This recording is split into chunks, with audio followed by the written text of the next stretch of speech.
Hello, this is the Scramble. Let me tell you what we're not covering today. We're not covering the DACA announcement, and I'll tell you why. First of all, everybody else is covering it. And also, I think there's still kind of a fog of war problem there. I'm not really sure anybody quite understands what the administration is saying about DACA. So that is still to come. I'll be on the Wheelhouse tomorrow morning, Wednesday. It's a short week, and I'm sure we will be in better shape to talk about DACA then. Meanwhile, in the second segment today, we're going to talk about our policy towards North and South Korea to the extent that a policy can be discerned, speaking of fog, from among the fog of tweets and threats and knee-jerk reactions, what actually is happening and what should happen. What's an alternative to what's happening right now? In the final segment, we'll be guest-free. I'm going to just share a few thoughts.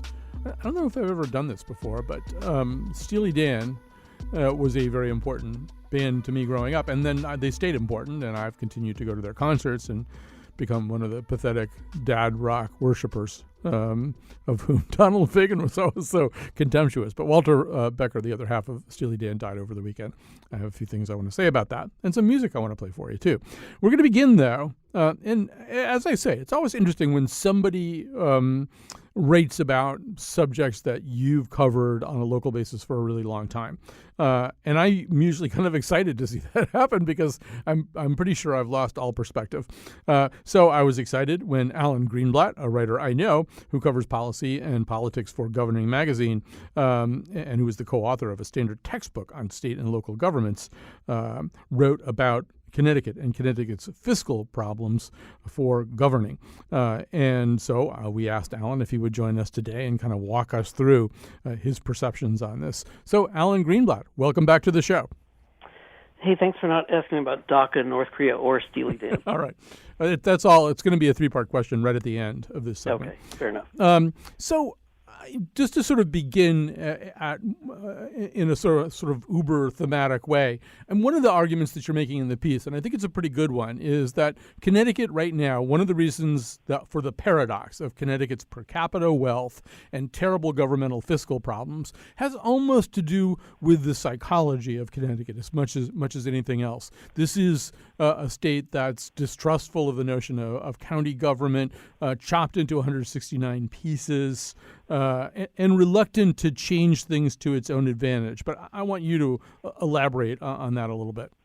Yeah, it's one of our the cliches of our time, the idea of disruption and institutions being challenged and having to change themselves or be forced to change from without. And nobody likes change, right? Nobody ever likes change. And certainly when you're talking about big institutions or something as large as a state, the old cliche is, it takes time to turn the aircraft carrier around. And you guys, I don't think, have even decided yet that you need to turn around. And that was the impression I got. I talked to a lot of legislators. I got to speak with the governor and talk to people outside of the government as well.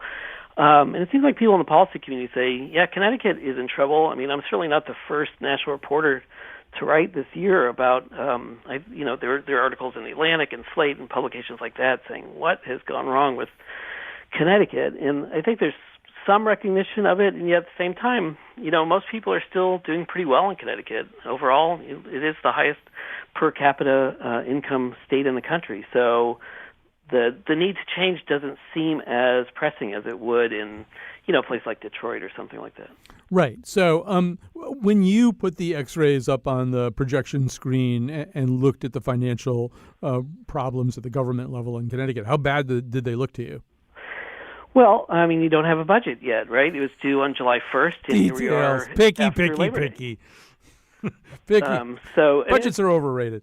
Yeah, they're overrated, except they're important too. And it speaks to an underlying problem, which is there's not agreement about what to do, how much to tax and how much to spend and how much to cut. And so some other states have had problems this year passing a budget. I think Pennsylvania and Wisconsin still don't have budgets. And in a sense, it's a temporary thing. But, there's such different visions of where to go, whether to tax more, whether to impose a lot of cuts on local government, what to do. But the money should be there in Connecticut to pass the budget, and yet it's not. And, there's a lot of feeling, certainly on the Republican side, that the state has already taxed too much. The property tax rates are high at the local level, and that income tax rates are too high at the at the state level. And under this governor, there have been both tax increases and concessions from workers, and yet still you're not able to pass the budget. Right. So one thing I think you uncovered is that, just to continue with your analogy, if in the past there were 6 people up on the bridge of the aircraft carrier who all wanted it to go west, and maybe only 3 people saying, well, no, maybe we should turn it around and go east. And then suddenly it was more like 5 and 4, or maybe even almost 5 and 5. The people who'd been in the minority in the past would be saying, oh, no, this is our time. We really want to see what we could do to force you to go in the direction that we like. And it does seem that the narrowing of the political ratio in Connecticut has contributed to the stalemate you're talking about. Well, I don't think there's any question. I mean, Democrats really have no votes to give. I mean, it's a tied Senate. It's a 4-seat majority in the House. And so, I think in the past, Democrats could work out a budget among themselves and not have to worry. Now the margins are so low, they can't afford to lose anybody, and that's the holdup right now. They don't have enough votes within their own caucus to pass a budget. Meanwhile, one of the things that you pointed out is that there's a rising tide nationwide of urbanization, that cities have been recast as very desirable places for people to live. But that Connecticut really hasn't been able to join that. Some of that seems to be almost in our DNA, right? We're the original green, leafy bedroom suburb, the one that Pete Campbell took on Mad Men to get home from New York City. That's Connecticut, and we seem not to have turned that around. Right, and all those John Cheever stories about right. the people commuting by train into the city. I mean, that's always been the classic image of Connecticut, and it worked. And GE is sort of a perfect symbol of both how things worked. GE fled New York when it was seen as a crime-ridden murder capital in a near bankrupt city in the 70s, and they moved. That's when GE moved to Connecticut. It wasn't all that long ago, really. And now GE has moved to Boston, and Aetna is going to move as well. And these are kind of symbolic things, but they speak to an issue where people seem to want to be in cities. So many corporations are moving in cities. McDonald's and Kraft have moved from the suburbs of Illinois into Chicago, and NCR was this Dayton, Ohio company that moved to Gwinnett County a decade ago, following trends to the southeast. Now they're moving right into Midtown Atlanta. So everybody seems to want to be in cities, and not necessarily cities, but urban type environments. We may have already peaked with the downtown revival. As millennials are finally starting to have kids, we may see more of them wanting to live in suburbs for the schools, but have some kind of walkable downtown center. A lot of places are doing that, where the suburbs are reinventing themselves. The old malls have been torn down and replaced by town centers.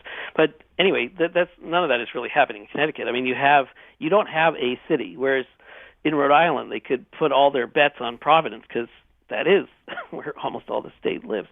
You guys have Stamford and New Haven and Hartford and several cities that are pretty small, really. Mm-hmm. But it's hard for the state to invest money into one urban center. I mean, obviously Hartford now has its own fiscal challenges, as other cities in Connecticut have had. Anyway, the point is that you've had a suburban model that was successful, and now is not what corporations or the most highly educated workers seem to want. Yeah, a couple of things about that. I mean, I think an important thing to note, and I've tried to note it, and it's there in your reporting too. I mean, Aetna and GE were highly publicized departures, although the actual body count was maybe smaller than people understood. It's not as though Aetna's leaving, but they weren't going to tax havens or anything like that. They were going to places where the tax structure, if anything, was going to be more arduous for them. I mean, maybe you can look at some of the exemptions or concessions that GE got in Boston. But, another part of this, and this story is just breaking right now, but, GE having been moved to Boston by Jeffrey Immelt, is now kind of backing away from some of this stuff. They're talking about cutting corporate overhead. Flannery, the new CEO, says he wants to limit the size of the new Boston headquarters. And they may not be building as much or moving as many people as they even said. This is one of the things that companies do these days, Alan, too, which is they negotiate for the best deal possible. It's as if all 50 states were essentially gas stations and companies were cars looking around for the best price. Yeah, there's a lot of competition for tax incentives and so forth. But, it's true what you say. GE was just going to move, the top executives to Boston, and the bulk of the workers would stay in Fairfield. But, at the same time, they are also moving their their technology headquarters to Atlanta. They're going to be right around the corner from NCR in an area called Tech Square in Atlanta, which is just the kind of thing that I'm talking about that people seem to like, where Georgia Tech has expanded its campus. It has all these research centers that have now attracted these corporations as well. So there's a little, cove of all these tech types at all levels: academia, research, corporate, all in one neighborhood and all tripping over each other. And that's what people like, And that was the famous quote Immelt had. He said, "I don't want to be." Walk out my door and see a deer. I wanted to be challenged by an MIT graduate student. And so, of course, people in Connecticut resent that. There are a lot of very highly educated, very talented people in Connecticut. And, if GE had moved to a city in the first place in Connecticut, maybe it wouldn't be moving now. But anyway, it's kind of emblematic of, what is a trend that maybe will go away, that people are not looking for the suburban landscape. And it's certainly not helpful also that your local government is so fragmented that West Hartford and East Hartford don't think of Hartford as their problem. It's kind of a lot of regions used to have this debate. 20 years ago, they thought they could be healthy even if the center city was dying, and they found that wasn't true. And I don't think that sense that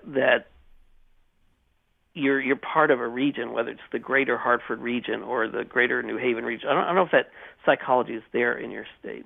Right. Well, these two things are linked, too. And as you say, East Hartford and West Hartford, I don't think of Hartford as their problem. They also don't think of Hartford as their asset either. They just think of something they don't want anything to do with. But as you pointed out, it is, a lot of people have been talking about how you could lay a map of Houston across the same scale map of Connecticut. Connecticut and Houston aren't that different in terms of square mileage, but it would be very bizarre if somebody took some lines and cut Houston up into 169 tiny little units. That's what's happened here in Connecticut. Hartford is roughly 16 square miles. That's just crazy. And in that 16 square miles, as you point out in your article, there's a lot of non-tax productive properties, a lot of government buildings and stuff like that. So it's a recipe for building a city that won't work. Right. Houston is bigger than, I don't know, a third of the state. So, it is a huge city. But I think I made the point in the article that they had one emergency dispatch center, and Connecticut has 111 police dispatch centers. You end up with a lot of extra government and fragmentation and Connecticut had, I've done so many stories in the last couple of years about states preempting cities and states blocking cities from doing things like having their own minimum wage increases or paid sick leave laws or this kind of thing. Connecticut has sort of the opposite setup where the localities have a lot of autonomy, and that can be great in a lot of ways, but it does make it harder to have them do things collectively, because what you're talking about at the state level with the gas station idea, that happens at the local level as well. Walmart is going to come into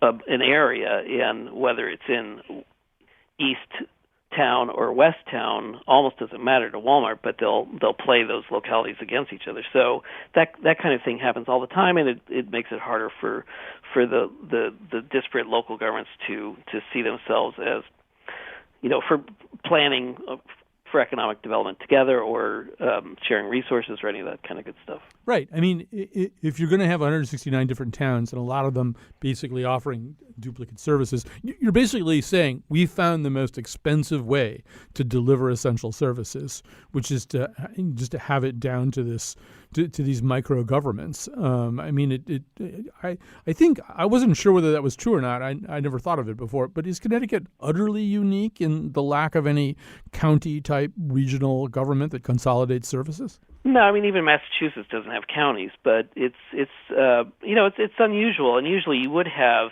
in most states, you do have a county where that, at least for certain services, forces cooperation. So you have a city and its suburbs, or whatever, a group of suburbs, group of rural communities.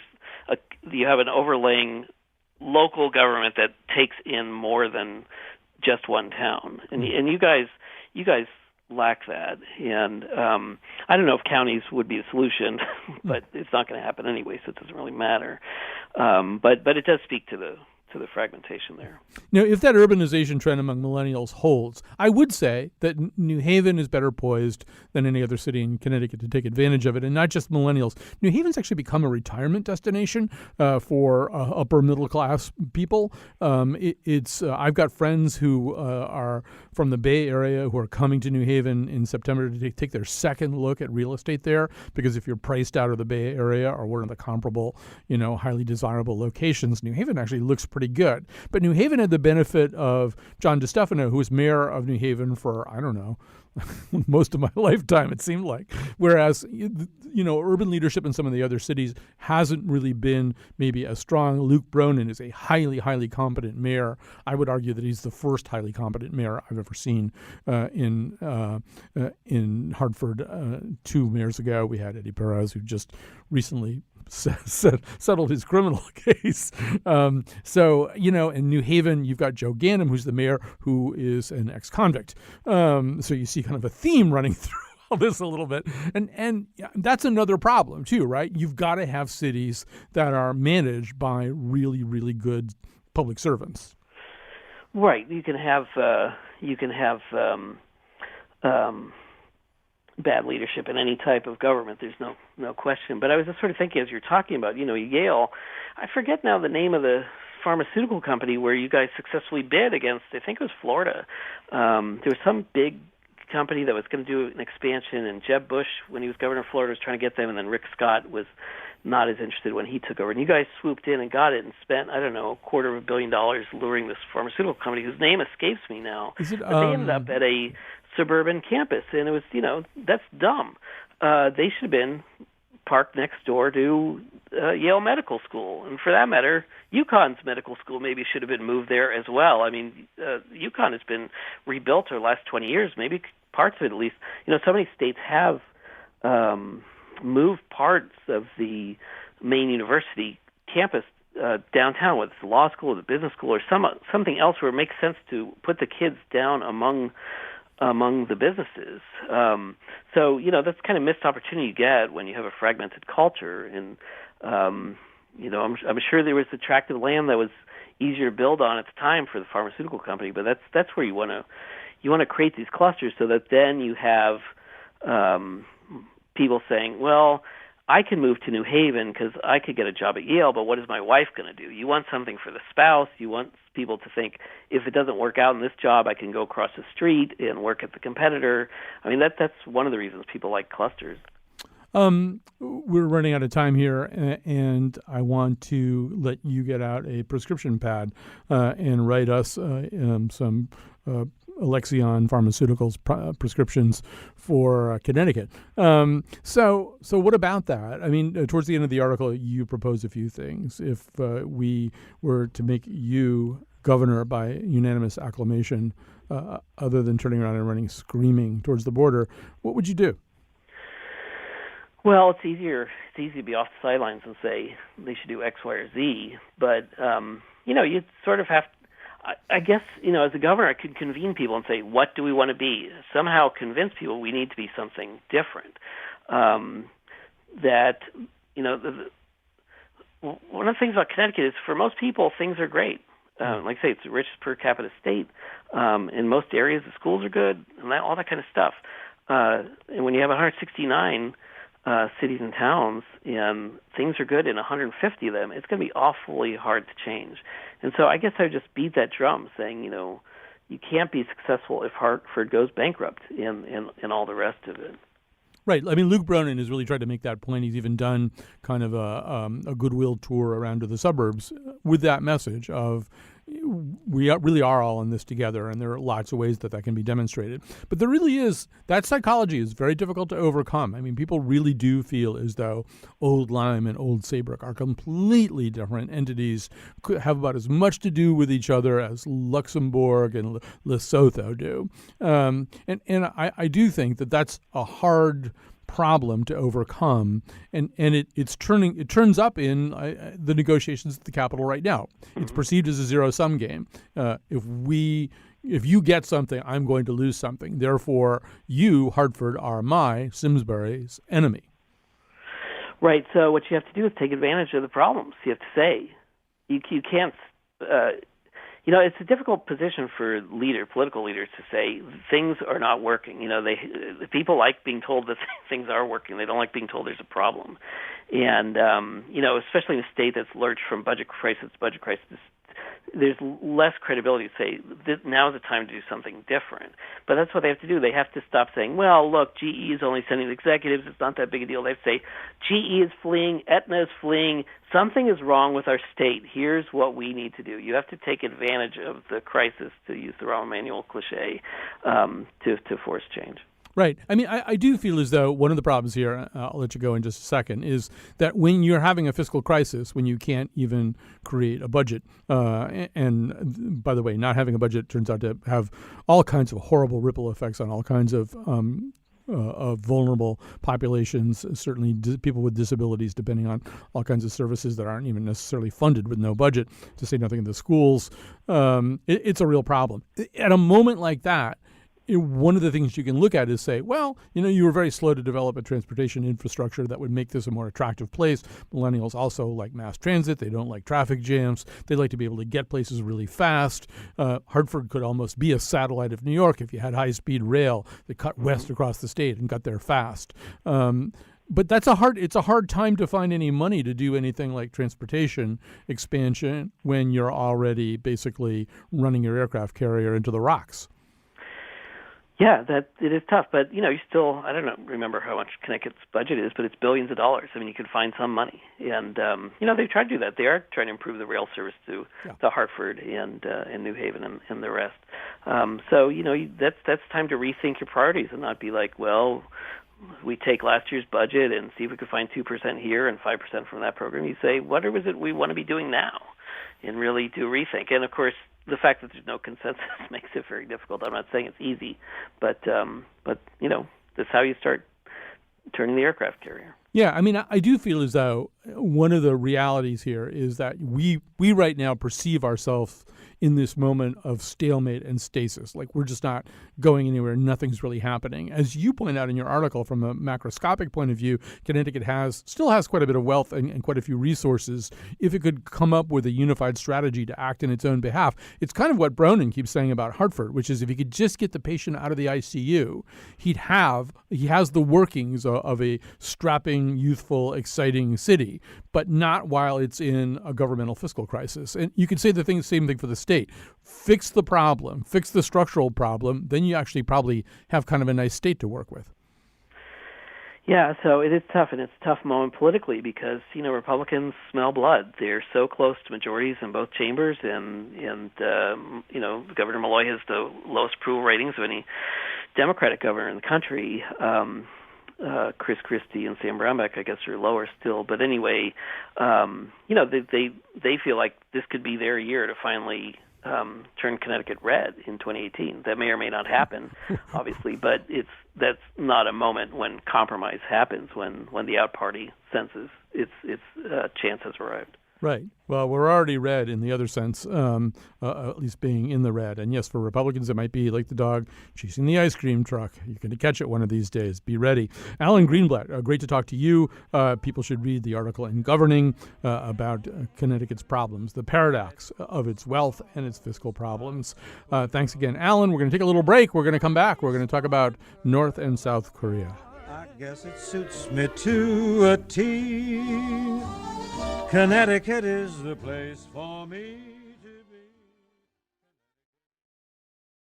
We are back, and now it is time to talk about North and South Korea. As promised, joining us is Alexis Dudden, professor of history at UConn, recently a Fulbright fellow in South Korea, and she is prepared to help us understand what's happening right now, to the extent that anyone can understand what's happening right now. Alexis Dudden, welcome to the show. Thank you for including me. One thing that has been puzzling me for the last couple of months is, and I just literally don't know the answer to this question, is it just pure coincidence that North Korea's militarization and therefore defense threat has risen to the level that it's risen to right at this moment when Donald Trump is our president? In other words, was this just a matter of their technology finally hitting where it needed to hit, and that's why suddenly we've got missiles flying over Japan and this notion of actual intercontinental range? Or does it have something to do with the change in the diplomatic climate between the West and North Korea? It certainly is terrible timing that Donald Trump has become president, because I think it's possible to say that North Korea would be on course had Hillary Clinton been president. That said, she would have had a diplomatic team in place. She likely would have doubled down a little bit further than previous administration policy.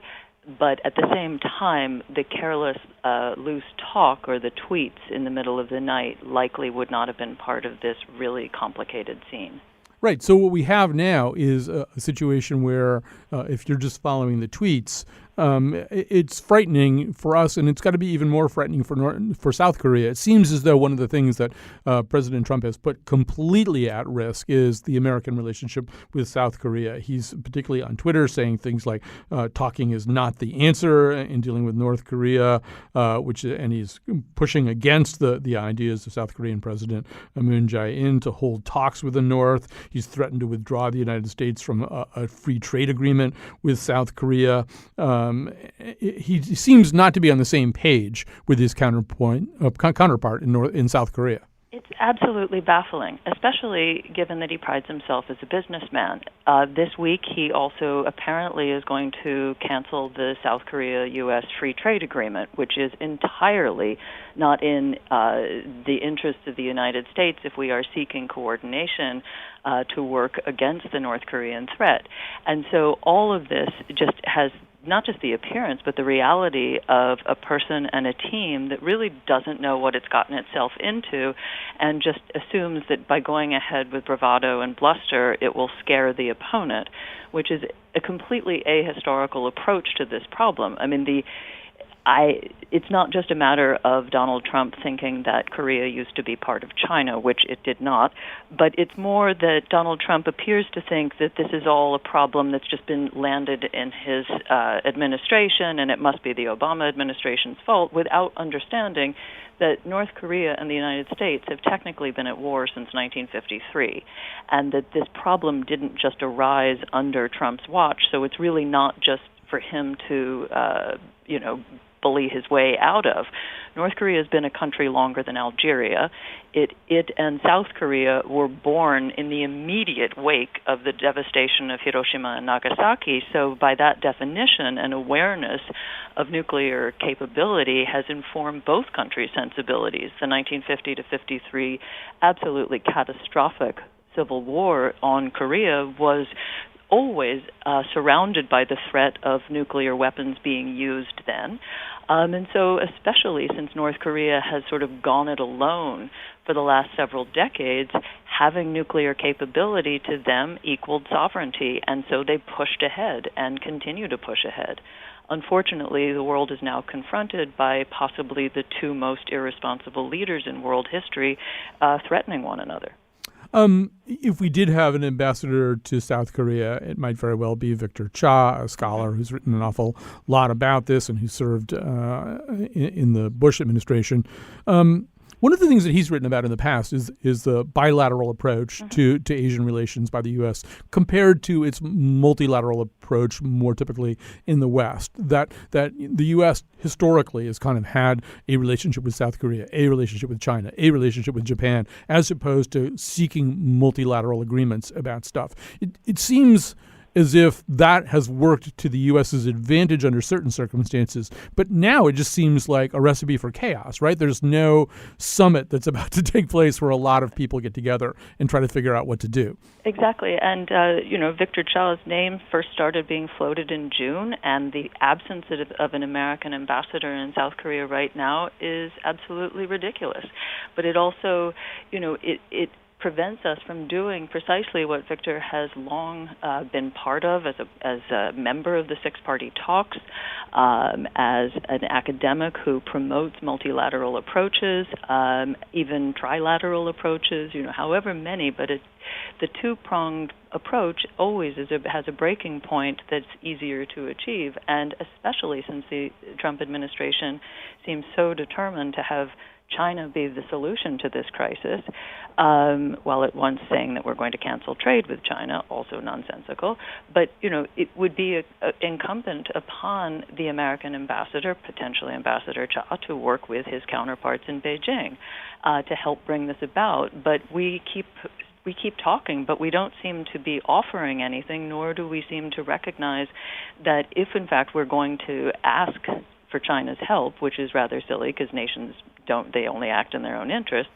But if we need China's help, we have to make it in China's interests to help us. And so without diplomatic representation or anybody really offering diplomatic ideas, it makes no sense that China would begin to help in this problem.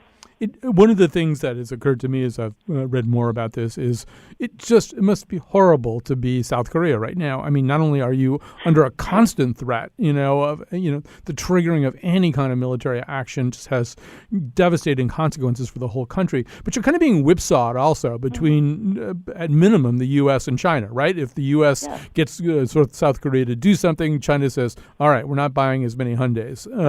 Right. And then the reverse, right? I mean, South Korea is in a horrible kind of pawn-like situation right now. Right. I mean, effectively, Donald Trump is making South Korea into what the North Koreans charge South Korea to be, a puppet of the U.S. running dog, mad imperialists. What's really deeply frustrating, particularly this year, is South Korea accomplished arguably the most important moment in its own history with the Candlelight Revolution, the peaceful overthrow of a democratically elected president who is currently in jail, to usher in the current president, Moon Jae-in, who is a very capable leader for South Korea, and he also, he has diplomatic aspirations with North Korea because there is no military solution, and he knows that precisely because his people would be the first line of casualties. His country would be devastated. And so he has no choice but to argue for a diplomatic approach. That said, he's not weak. He's not an appeaser.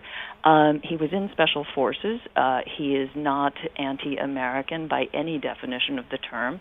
And so this should be the year that South Korea is able to really take charge of a new vision for all of Korea, because that's something that's also absent in the Trump administration's approach, which is the notion of a unified Korean peninsula has really morphed in the last several decades from the idea of, a unified peninsula to something that now is more akin to a federated two-state system. I mean, there are very few people left who believe in the sort of 1970s or 1980s vision of one Korea anymore. And, as upsetting as it may be for the older generation of people who long for one Korea again, younger Koreans, by and large in their 20s and 30s, South Korea's economy is 45 times larger than North Korea's. The idea of just magically sharing all of that overnight doesn't occur to them. they face youth unemployment. They face, difficult life things of their own, and so they just don't want war, and they just don't want, as you say, to be whipsawed by American policies. They have a very different view of the alliance from, say, 60-year-olds. They view it in more transactional terms, and everything that Donald Trump's administration does further pushes away a country and people that it's not a natural ally, there's no natural allies, but a country that is heavily positively integrated with American ideas and ideals. The number of Koreans in the United States who are equally horrified when they hear this rhetoric, it's a really narrow-minded approach to a long-term problem. I think at the beginning of our conversation, you talked about these two uniquely and remarkably irresponsible leaders. Kim Jong-un is, we often refer to him as a madman. Mm-hmm. On the other hand, in terms of what he's trying to do and the story that he's telling to his own people, I don't know, is he crazy like a fox? He's ruthless, but he's not crazy at all. He's shrewd. He has demonstrated a determination to solidify his power. When he came, when he followed in his father's footsteps and assumed control in April 2012, many people assumed, as often is American policy planning, that the country would collapse overnight, especially because he was so young, untested, and had been raised in boarding schools in Switzerland.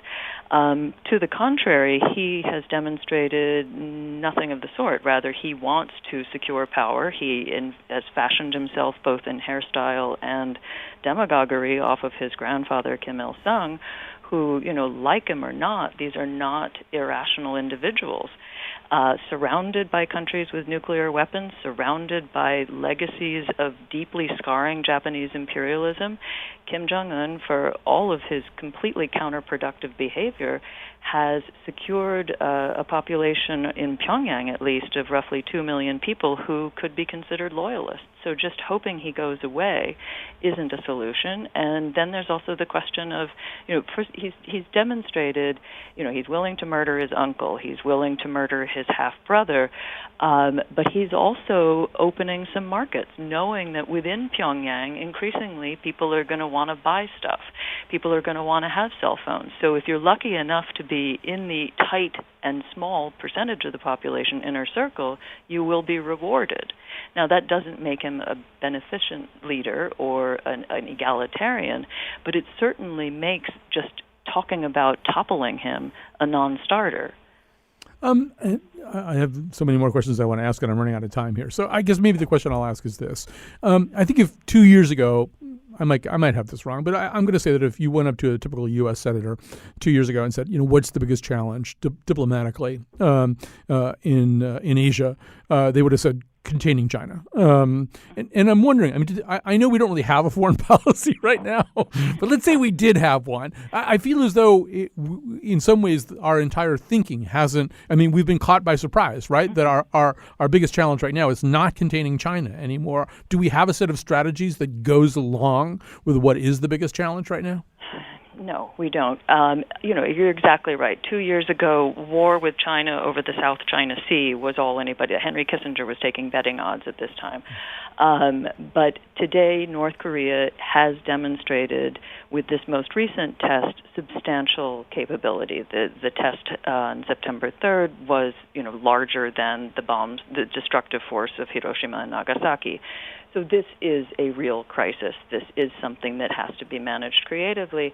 And what in all of this that is somewhat bewildering to me, and maybe it's just because I'm a historian, but this notion that, it's all about the missiles, it's got to be made clear to the Trump administration that the North Koreans want a peace treaty. They would like to substitute the armistice of 1953 with a treaty that ends hostilities. Now, does that appease North Korea? I don't think so. I think what it does is define the borders. It defines the borders as North Korea, which they are contained within. And then it's really up to the North Korean people, working with their surrounding countries and hopefully the United States, to figure out how to move forward. But until it can be recognized as a country, which comes legally through the peace treaty, then we're just in this state of hostility, which bewilders the international community by lack of progress, by bellicosity, and now really substantial nervousness because Donald Trump has his finger on a button that could go really badly at 3 o'clock in the morning. All right. And on that cheery note, we're going to say goodbye to Alexis Dudden, professor of history at UConn and the author of Troubled Apologies I just lost the title from my screen. Say the title of your book, because I'm going to screw Troubled it up. Apologies Among Japan, Korea, and the United States. Thank you so much. Recently a Fulbright fellow in South Korea. We're going to come back. We'll talk about, well, kind of another sad, but in some ways cheery topic. I suggest you take it down a notch or two. We're not exactly sure why you're upset. Did that Seth Rogen movie make you super mad? You'd like us if you got to know us, I bet. We're mostly harmless, decent people. Hey, we're really not so bad. My point is, please don't nuke us, North Korea. Right now we're all a little tense. Believe me, we don't hate you, frankly. We don't even think that much about you, no offense.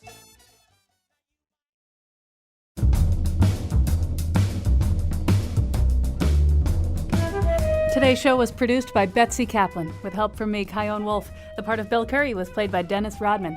Our executive producer is Katie Tolarski, and you can find all of our podcasts on iTunes, Stitcher, or TuneIn. On tomorrow's show, who should be commemorated and who's left out?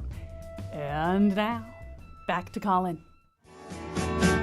Bad sneakers and a pina colada, my friend. Stopping on the avenue by Radio City with a transistor and a large sum of money to spend.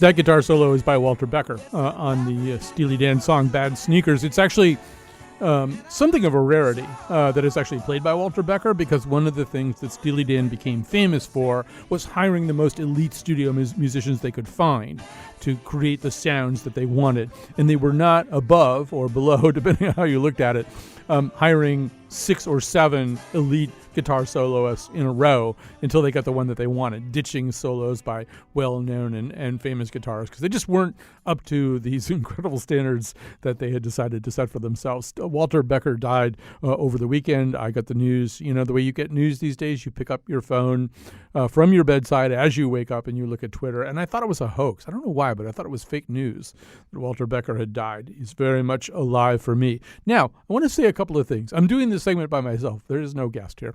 I want to say a couple of things. I'm familiar with the concept of dad rock, all right? And dad rock is, for the most part, a term not approvingly used. It's about the kind of rock music that people like me, people my age, like to listen to.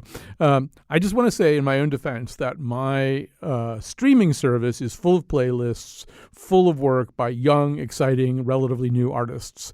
I don't have, and I can't stand to listen to classic rock radio stations. I had to beg the other person in the car on Saturday night not to play a classic rock radio station. I don't like that kind of thing. So that's my defense. Now here's me pleading guilty.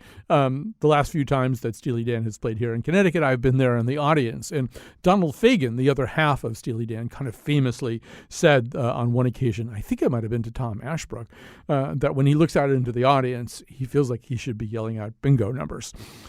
So yes, I am also that thing. I am part of this aging cohort of people who really love this group. But as whenever we would be, my friends from college and I, because that's when I fell in love with Steely Dan, whenever we would be there looking around the audience, we would also see young people, because in some ways, Steely Dan was a band far ahead of its time. And before I get to that, I have to say something about the incredible orneriness of this band. I mean, that line about calling out bingo numbers is the kind of thing that Steely Dan basically said to its fans about the whole relationship between artist and consumer for almost the entire history of the band. The band was famous. And when I say the band, it's really these two guys and then anybody that they felt like hiring.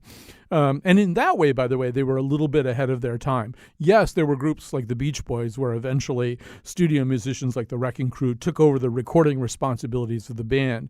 But what you have now is many more artists where you find out that the band name is just one person. Iron and Wine is just one person, and then whoever else that person decides to hire. I would argue that Steely Dan kind of invented that notion. But they also were famously uncooperative about being rock stars. For example, at a certain point, because they were rigorous in the studio and known for keeping vocalists and backing musicians there for hours and hours and hours, redoing takes that just weren't incredibly perfect, and because they couldn't recreate that in a live environment, and they didn't like touring anyway, and they didn't like meeting their fans, they just stopped for quite a period of time. Another thing that they would do was resume touring and refuse to play songs that they didn't like anymore. These tended to be the songs that were the most popular ones. So you'd have a Steely Dan concert where they would refuse to play Ricky Don't Lose That Number because they didn't like it, basically. And they were tired of it, they were bored with it, and they didn't think it represented their best work. And in a way, it didn't represent their best work, given the incredible, what the jazz critic Ben Sidran called the incredible left turn that Steely Dan took, particularly right around the time of the album Asia. And we can hear a little bit of it right now in the song Asia. This is actually an instrumental break in the middle of what is, I think, about an 8-minute song. And here's what it sounds like.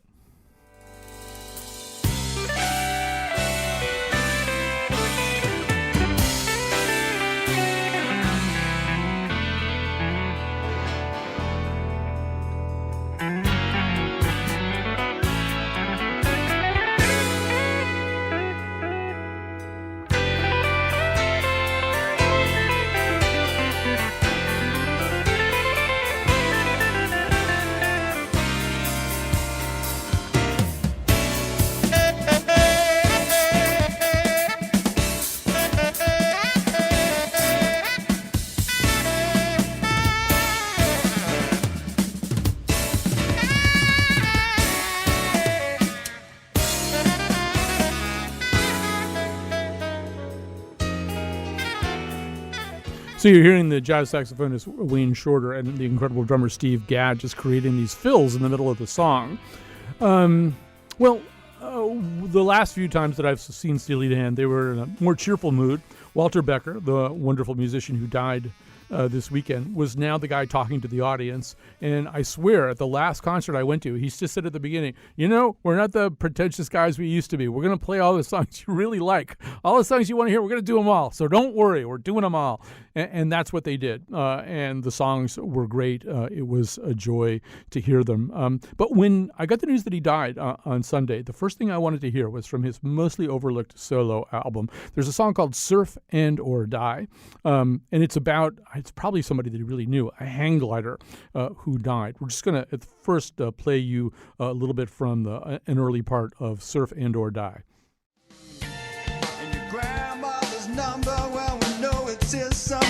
But Suze can't seem to find it now, she's losing control. So what about her and little Eldon and Layla and that hypothetical specter, the gilt-edged soul, which defied many parents. So that hypothetical specter, your gilt-edged soul, I just thought about that, and this whole song is about death. When Walter Becker died, I had to listen to it a few times. I would recommend listening to it a few times if you've never heard it. It's just guitar and percussion, and at the end, as you'll hear now, you hear Tuvan throat singers or Tibetan chanting. Never been exactly sure what it was, but this is how I'd like to end today's show anyway, with this song remembering Walter Becker at a time when he clearly was thinking about death. I'm hoping that the music of Steely Dan keeps going and that Donald Fagen finds some way to tour with all this wonderful music. He certainly knows which musicians to call up.